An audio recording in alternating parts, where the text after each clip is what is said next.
Bonjour, moi c'est Julie, copropriétaire de l'entreprise Rembourrage Écolunique. Je fais ce métier-là de rembourreur depuis environ 25 ans. Voilà. Et mon associé? C'est Amy Ouellette.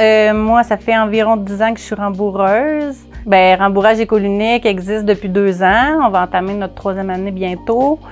Puis, c'est une idée plutôt originale, j'oserais dire, que moi et Julie, on a eu en travaillant dans le milieu pendant plusieurs années, plus en usine pour le rembourrage. L'objectif, quand on a créé Rembourrage Écolunique, c'était vraiment d'aller récupérer le plus de matière possible. Fait qu'on parle des meubles usagés autant que des tissus qui sont neufs, mais qui sont jetés trop tôt en usine par manque de temps ou la gestion que ça demande. Fait que j'ai lancé l'idée à mon amie Julie, puis le projet est commencé. Fait qu'ici, on offre toutes sortes de services aux particuliers, aux commerciales aussi, si on pense aux ébénisteries, à tous ceux qui ont des bateaux, des VR. Il y a tellement de choses qui se remboursent. Tout ce qu'il y a du dessus. C'est ça. Puis on a nos propres meubles récupérés qu'on remet à neuf. On les essaye, on améliore le confort, puis on utilise les tissus de l'économie circulaire seulement sur ces meubles-là. Moi, qu'est-ce qui m'a attirée dans ce métier-là, en fait, c'est que j'étais horticultrice à l'époque, puis là, j'étais un petit peu tannée de travailler saisonnier. Puis, il y a le cours qui se donnait à Victo. Fait que ça, c'était génial. Puis, c'était un cours très condensé parce qu'il y avait vraiment un manque de main-d'œuvre. Puis, tu sais, le rembourrage, c'est un mélange de créativité, de travail manuel, de couture. Tu sais, il y a beaucoup d'éléments là-dedans. Puis moi, je suis quelqu'un qui aime tout faire d'un bout à l'autre un projet. Tu sais, juste faire une étape en usine, c'était très difficile pour moi. Fait que là, ça comblait tous mes besoins, le rembourrage. C'était vraiment ça que ça venait chercher, là. Moi, ce qui m'a enligné vers ça, c'était pas un choix de métier au départ, là. C'est vraiment un travail disponible puis qui a fait que je l'ai appris, mais je suis tombée en amour avec ça, qui a fait que j'ai resté dans ce domaine-là depuis 25 ans maintenant, là.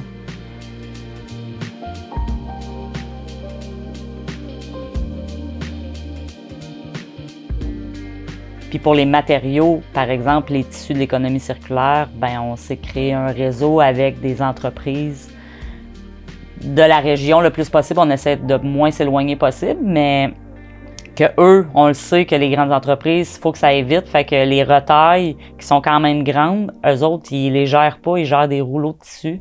Donc, c'est avec eux qu'on a discuté puis qu'on a créé un réseau. On va récupérer ces matières-là au lieu qu'ils jettent. C'est neuf, c'est juste qu'eux, ils n'ont pas le temps. Fait que c'est là notre récupération.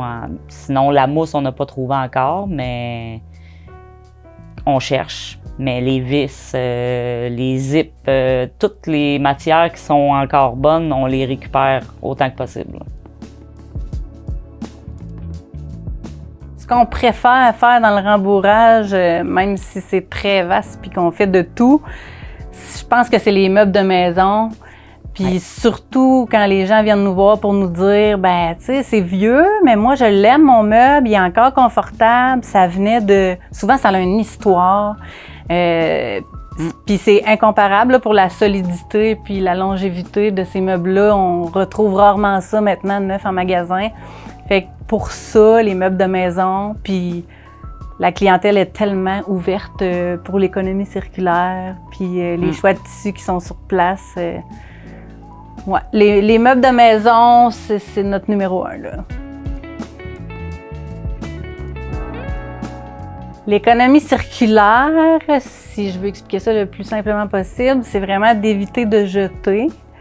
Fait que de revaloriser, de réutiliser ou de trouver une seconde vie à quelque chose pour que ce soit toujours en mouvement, en circulation, c'est toujours utile, tu sais.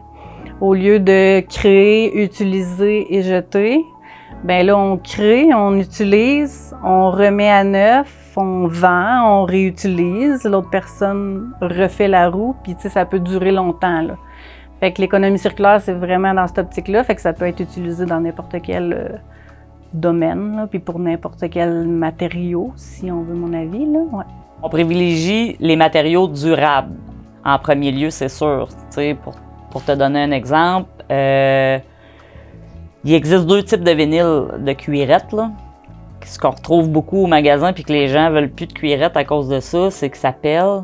Fait que c'est du polyuréthane. Puis il existe aussi du PVC, qui est le même cuirette qui est utilisé dans les bateaux, dans les motos, VTT, etc., extérieurs, en fin de compte.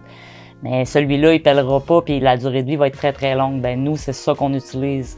On a banni le polyuréthane pour cette raison-là. Fait que tout matériau qui est non durable, c'est sûr qu'on n'offre pas ça ici, là. Autant dans notre économie circulaire, même si on s'en fait offrir, on n'utilisera pas ça.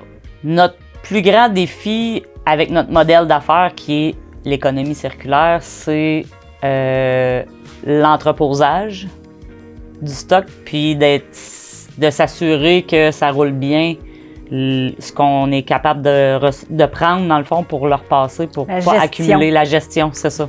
Merci. Exactement. La gestion de tout ça, c'est le plus gros défi, je dirais, là. Je sais pas si tu en as un autre en tête, là, mais... Bien, pour moi, notre modèle d'affaires, c'est vraiment ça, là, la gestion, puis le savoir tout ce qu'on a en inventaire parce qu'on ne l'a pas acheté. Fait que, c'est pas dans notre ordi, c'est tout ici et là.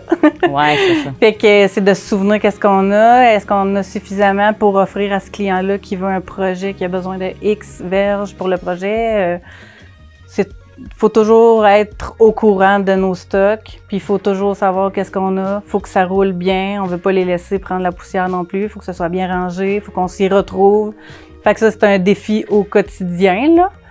Puis pour les rembourreurs en général, pour le métier de rembourreur, moi, j'ajouterais que le défi, c'est encore de se faire connaître puis de dire aux gens qu'on existe encore, puis qu'il y en a encore. Oui, il y en a moins qu'à une certaine époque, mais c'est surprenant, tu sais. Faites vos recherches, il y en a des jeunes qui s'intéressent au rembourrage. L'École du meuble vient nous voir à chaque année, il y a toujours des jeunes. Fait que c'est sûr qu'il va en avoir encore. C'est un métier qui gagne à être connu, là. Puis je dirais un dernier petit défi comme métier. Tu sais, dans les dernières années, on a connu beaucoup l'ère du jetable, du pas cher. Fait que c'est de reconscientiser les gens à ça vaut la peine de faire des meubles solides au lieu d'aller acheter un meuble neuf qui est pas cher, mais qui va faire 2, 3, 4, 5 ans. Fait que, tu sais, c'est beaucoup d'argent gaspillé puis beaucoup de déchets qui sont créés. Fait que c'est l'éducation des gens, mettons, là, c'est un défi pour nous aussi, puis c'est une mission qu'on s'est donnée, là. Ouais. Puis la deuxième option auquel les gens ne pensent pas des fois, c'est moi, je suis tannée de mon meuble, même s'il est solide, moi, je suis tannée de le voir, ce meuble-là. Ben moi, j'ai une option pour vous, à regarder tout ce qui se vend usagé, puis faites-le refaire à votre goût. Tu sais, vous pouvez aller chez un rembourreur puis choisir tout, là, tu sais, le confort de la mousse, le look du fauteuil, vous pouvez enlever des coutures, vous pouvez choisir la couleur du tissu, la texture, tu sais. Mélanger des tissus. C'est super intéressant, là. Pour le futur, dans nos projets d'avenir, ce serait vraiment de pouvoir agrandir pour accueillir encore plus de matériaux à réutiliser. Ça serait vraiment un gros point. Fait que plus on a d'espace pour entreposer, plus on peut avoir des matériaux de l'économie circulaire. Fait que ça, c'est une chose.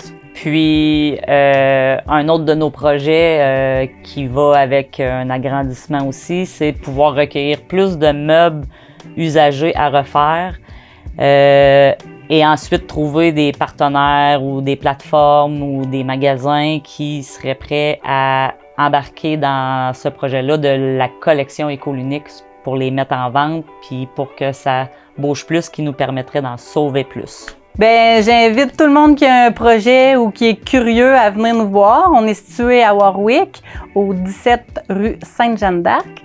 C'est Local 4. Facile à trouver. Sur notre porte, on a un beau gros logo avec une belle chaise. Puis, je vous invite à venir nous voir pour n'importe quel projet qui peut vous intéresser. Et si vous avez un projet, vous pouvez aussi nous faire parvenir toutes les informations et les photos à notre courriel qui est contact@rembourrageécolunique.com. Merci!